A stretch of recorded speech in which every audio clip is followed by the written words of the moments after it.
নমস্কার, আরসিটিভি সংবাদে আপনাদের স্বাগত। আমার শহর রায়গঞ্জ নিয়ে রয়েছে আমি সোনালী, যে খবরের দিকে নজর রাখছি। রবি ও সোমবার সরস্বতী পুজো, যাকে ঘিরে চারিদিকে সাজো সাজো রব। জমে উঠেছে সরস্বতী পুজোর বাজার।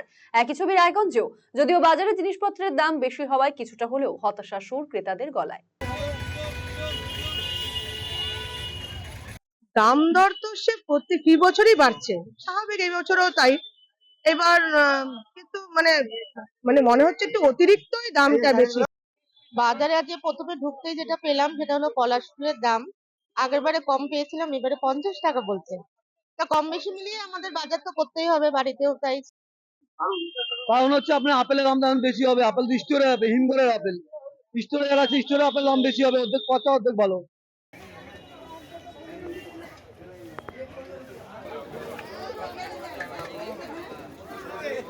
ফের উৎসবে মেতেছে গোটা বাংলা। রাত পোহালেই সরস্বতী পুজো। এবছর 2রা এবং 3রা ফেব্রুয়ারি অনুষ্ঠিত হবে সরস্বতী পুজো। সরস্বতী পুজো ঘিরে চারদিকে এখন সাজো সাজো রব। একদিকে কুমোরটুলি থেকে প্রতিমা পাড়ি দিচ্ছে মণ্ডপের উদ্দেশ্যে, অন্যদিকে জমে উঠেছে পুজোর বাজার। একই ছবি দেখা গেল রায়গঞ্জ শহরেও। গৃহস্থ বাড়ি থেকে শুরু করে বিভিন্ন বারোয়ারি মণ্ডপ কিংবা শিক্ষা প্রতিষ্ঠান, সর্বত্রই রবিবার বাগদেবীর আরাধনায় ব্রতী হবেন প্রত্যেকে। তাই বাজারগুলোতে যেন তিল ধারণের জায়গা পর্যন্ত নেই। রায়গঞ্জের মোহনবাটি বাজারে ভিড় অনেকটাই বেশি। পলাশ ফুল থেকে শুরু করে গাঁদা, ফলমূল প্রতিমায় ছেয়ে গিয়েছে গোটা বাজার। যদিও বাজারে এসে জিনিসপত্রের অগ্নিমূল্যের জেরে কুপোকাত হচ্ছেন ক্রেতারা, অনেকে হতাশ হয়ে পড়ছেন। ক্রেতাদের দাবি, গত বছরের তুলনায় এবছর প্রত্যেকটি জিনিসের দাম বেশি। মৌসুমী ঘোষ নামে এক ক্রেতা বললেন, জিনিসপত্রের দাম প্রতি বছরই বাড়ছে। স্বাভাবিকভাবে এবারও জিনিসপত্রের দাম ঊর্ধ্বমুখী, তবে এবারে ব্যবধানটা অনেকটা বেশি। মধ্যবিত্তের পক্ষে দুষ্কর। দাম দর তো সে ফি বছরই বাড়ছে, স্বাভাবিক, এই বছরও তাই। এবার কিন্তু মানে মানে মনে হচ্ছে একটু অতিরিক্তই দামটা বেশি। হঠাৎ করে গত বছর বাজার করেছি, এবছরও বাজার, যাই হোক দেশকালের সাথে হয়তো মিলিয়ে এইভাবে বাড়ছে। কিন্তু এতটাও মানে আমাদের পক্ষে, সাধারণ মানুষ যারা পুজো করছি আমরা, আমাদের যেহেতু এটা বছরে একবার আমাদের করতেই হবে, কিন্তু সেই তুলনায় সত্যি মানে যা বাজেট ধরা হচ্ছে তা অনেকটা ছাপিয়ে যাচ্ছে বাজেট। অন্যদিকে দেবরীনা চ্যাটার্জি নামে এক ক্রেতা বললেন, বাজারে এসে পলাশ ফুলের দাম শুনে চমকে গিয়েছেন তিনি। এবছর পুজোর সমস্ত সামগ্রীর দাম অনেকটা বেশি। কম বেশি করে পুজোর বাজার সারতে হচ্ছে। জিনিসের দাম একটু কমলে ভালো হয় বলে দাবি করেছেন তিনি। বাজারে আজকে প্রথমে ঢুকতেই যেটা পেলাম সেটা হলো পলাশ ফুলের দাম। আগের বারে কম পেয়েছিলাম, এবারে 50 টাকা বলছে। তা কম বেশি মিলিয়ে আমাদের বাজার তো করতেই হবে, বাড়িতেও তাই, স্কুলেও তাই। আনুষঙ্গিক হিসাবে আজ এবারে দামটা প্রত্যেকটাই আইটেমই বেশি। সামান্য প্লাস্টিকের ফুলের মালাও দাম বেশি বলছে। তবে এতটা দাম আর একটু কম হলে আমাদের পক্ষে সুবিধা হতো। হ্যাঁ, পুজো তো অবশ্যই করতে হবে, সেটা স্কুলের ক্ষেত্রেও তাই, বাড়ির ক্ষেত্রেও তাই, দুটো ক্ষেত্রেই তাই। হ্যাঁ, পকেটে তো টান পড়তেই হবে। অন্যদিকে চন্দন পাসওয়ান নামে এক ফল বিক্রেতা বললেন, বাজারে স্টোরে আপেল এসেছে, তাই আপেলের দাম কিছুটা বেশি। 200 টাকা কেজি দরে বিক্রি হচ্ছে আপেল। অন্যদিকে কমলালেবু 60 টাকা কেজি, ডালিম 200 টাকা কেজি, আঙুর 200 টাকা কেজি। ফলের দাম একই রকম রয়েছে। প্রতি বছর সরস্বতী পুজোয় দাম একই রকম থাকে বলে দাবি করেছেন তিনি। কারণ হচ্ছে আপনার আপেলের দাম বেশি হবে। আপেল স্টোরে হবে, হিমঘরের আপেল স্টোরে যারা আছে, স্টোরে আপেল দাম বেশি হবে, অর্ধেক পচা অর্ধেক ভালো। অন্য ঠিকই আছে, কমলা 60 টাকা বিক্রি হচ্ছে, ডার্লিং কমলা মনে করো 150-200 টাকা বিক্রি হচ্ছে, আঙুর 200 টাকা কিলো বিক্রি হচ্ছে, আপেল 150-200 আপেলও বিক্রি হচ্ছে, ভালো আপেল।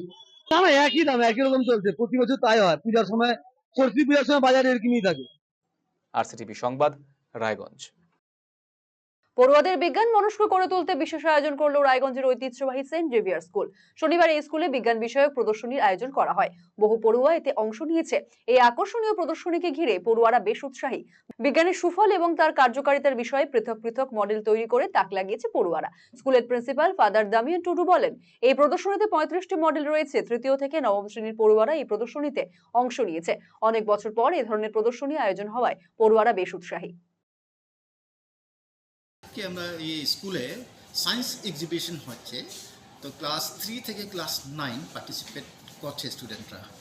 আর এই এক্সিবিশনে 35টা মডেল এক্সিবিশন হয়েছে। আর ডিফারেন্ট মডেলস আছে, অনেক মডেল আছে। আর স্টুডেন্টরা অনেক এক্সাইটেড আছে, অনেক বছর পরে এটা আমরা করছি, তাই জন্য একটু অনেক এক্সাইটমেন্ট বেশি আছে। না, এটা হচ্ছে কি একটা ক্রিয়েটিভিটি আছে, একটা ইন্টারেস্টটা বেশি হবে এটা নেওয়ার জন্য। আর এটা 2-3 দিন থেকে এটা এত বেশি কাজ করে এটা দেখি আমরা একটু অনেক প্রসন্ন কি কি এটা এক্সাইটমেন্ট আছে আপনার আমার স্টুডেন্ট মধ্যে, তাই জন্য আমরা খুশি আছি। আর I hope that this exhibition in future will bring more creativity, more interest in reading and writing. নিজ নিজ মডেলের সম্পর্কে এদিন তথ্য তুলে ধরে পড়ুয়ারা। আমি তৈরি করেছি এআই এলইডি মডেল, যেটা দিয়ে আমরা হিউম্যানের মোশন ট্র্যাক করতে পারবো এবং তাদের আমরা জানতে পারবো তারা কীভাবে মুভ করছে, কী অ্যাঙ্গেলে মুভ করেছে। কিন্তু আমি এখানে একটু ছোটো করার জন্য আমি শুধু আমার হ্যান্ড ট্র্যাকার ইউজ করেছি। এখানে আমি হ্যান্ড ট্র্যাক করে এআই এলইডি জ্বালাচ্ছি। যেমন আমি যদি একটা আঙুল দিই তাহলে আমার একটা লাইট জ্বলছে, আমি যদি দুটো আঙুল দিই তাহলে দুটো, এবং যদি পাঁচটা করি পাঁচটা জ্বলছে। এটাই হচ্ছে সুবিধাটা কি হচ্ছে? এটা দিয়ে সুবিধা পাবো যে আমরা ভাবেন কোনো জায়গায় কোনো প্রশ্ন হচ্ছে কিন্তু আমরা এটা বুঝতে পারার জন্য আমরা কুইক যদি রেসপন্স চাই তাহলে আমরা এটা দিয়ে করতে পারি।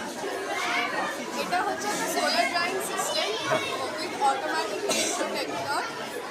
When water droplets fall on the sensor, the clothes automatically go inside, and when sun rays fall on the water sensor, the clothes automatically go out. তো এ তো সুবিধাটা কি হবে? এটাই সেটা হচ্ছে convenient for the working people. It is much useful when it is the rainy season and monsoon seasons. It will help us to keep the clothes and everything else dry once the household members are unavailable. তাহলে কী হবে, তাহলে এই সেন্সারটার মাধ্যমে ক্লোথগুলো automatically সব dispensing করে যাচ্ছে, তাই জন্য আমাদের এক্সট্রা ওয়ার্ক করতে হচ্ছে। এটা অটোমেটিক্যালি ওয়ার্ক করবে বলে আমাদের we don't have to put in extra efforts. তো ওইভাবে এটা হচ্ছে। এটা হিউম্যান এফিসিয়েন্সি রিডিউস করার জন্য খুব হেল্পফুল, আর অনেক সময় বয়স্ক আর মাদার্সদের এটা খুব হেল্পফুল হয়। মোটর বাইক এবং পিকআপ ভ্যানের সংঘর্ষে মৃত্যু হলো এক যুবকের। শুক্রবার রাতে এই ঘটনাটি ঘটেছে রায়গঞ্জ থানার অন্তর্গত রূপাহারের তুলসীপাড়া এলাকায় জাতীয় সড়কে। ঘটনাস্থলে মৃত্যু হয় বাইক চালকের। মৃতের নাম বিশাল ভট্টাচার্য। তার বাড়ি উত্তর দিনাজপুরের ইটাহারে। প্রত্যক্ষদর্শী সমীর দে বলেন, বাইকটি রায়গঞ্জ থেকে ইটাহারে যাচ্ছিল, উল্টো দিক থেকে আসছিল পিকআপ ভ্যানটি। বাইক চালকের দুই কানেই হেডফোন ছিল। এই দুর্ঘটনার জেরে তুমুল চাঞ্চল্য ছড়ায় এলাকায়। খবর পেয়ে পুলিশ যায় ঘটনাস্থলে। দেহটি উদ্ধার করে ময়নাতদন্তের জন্য পাঠিয়েছে পুলিশ। ঘটনার তদন্ত শুরু হয়েছে। তো ঘটনাটা হয়েছিল, তো একটা বাইকে আসতেছিল তোমার রায়গঞ্জ থেকে ইটাহারি যাচ্ছিল, আর একটা 4 চাকার মানে মালদার থেকে রায়গঞ্জ যাচ্ছিল। মানে ওই যে তোমার ছোট পিক আপ গুলা, তো পিক আপ গুলা মানে দোষ পিক আপের না, দোষ হলো তোমার 2 চাকার। ঘটনাটা হলো মানে তোমার বাইকটা যাচ্ছিল ওভারটেক করে, আর গাড়িটা ওই দিক থেকে আসতেছিল, তো বাইকটা লাগাই দিছে। বাইকওয়ালা এখানে সঙ্গে সঙ্গে আইসি থেকে ডেড বডি, মানে মারা গেছে। একজন ছিল বাইকে, মোটামুটি 35-40 বছর বয়স হবে। আইসি থেকে এখানে পড়ে আছে, মারা গেছে, সঙ্গে সঙ্গে শেষ হয়ে গেছে। দোষ বাইকওয়ালা, কানে হেডফোন ছিল 2 কানে, আর বাইকটা তো কোনো কিছু একদম শেষ বাইকটা। তারপরে কোথায় নিয়ে গেল? তারপরে মানে পুলিশ অ্যাম্বুলেন্সকে ডাকলো, অ্যাম্বুলেন্স আইসি নিয়ে চলে গেল, হাসপাতালে নিয়ে গেল, এখানে মারা গেছে।